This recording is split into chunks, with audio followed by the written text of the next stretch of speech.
Трибини во Виница и Кочани организираше владеачката партија ВМРО-ДПМН во рамки на кампањата на Македонија и треба твојата идеја. Пред присутните членови, симпатизери и граѓани зборуваа високи партиски представници предводени од Никола Тодоров, член на извршниот комитет на ВМРО-ДПМН. Како што при тоа беше речено, целта на средбите е да се собираат идеи од граѓаните, што потоа ќе се најдат во предизборната програма на партијата. Тодоров посочи дека таквата практика ја започнала ВМРО-ДПМН, пошто на граѓаните им се доставува отчет за сработеното. Од друга страна, рече тој, праксата на СДСМ е само голи ветувања. Нови избори кои што доаѓаат, ние ќе ја представиме веројатно најобемната програма представена во Македонија било кога. Со најголем број на многу значајни проекти.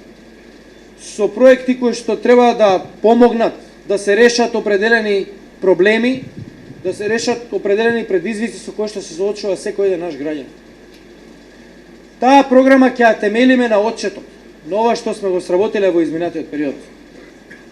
Во СДСМ денеска се истите луѓе, со истите навики, со истата способност за работа, со истата визија за државата. Тодоров рече дека додека ВМРО-ДПМН се занимава со отворање нови фабрики во кои се вработуваат луѓе, СДСМ се занимавале со креирање фабрика за афери. Пред присутните зборуваше и пратеникот Владко Ѓорчев, кој се осврна на политичката криза предизвикана од опозицијата. Тој потенцираше дека оваа година Македонија била жестоко нападната, а народот ја одбранил својата држава. И зарем ние можеме мирно да преминеме преку тоа? Зарем ние можеме да бидеме рамнодушни на тоа? Зарем не може да не искоментираме? Зарем не може да не сме фрапирани како некој тоа оваа година работеше против Македонија? Погледнете ги само оваа недела. Направете разлика, споредете ги интервјуата на Никола Груевски за Сител и интервјуто на Заев за Телма и за ТВ Шења. Значи Заев имаше две интервјуа, велат нема слобода на медиуми. Во 2 дена дава 2 интервјуа за национални медиуми што ги има низ цела Македонија.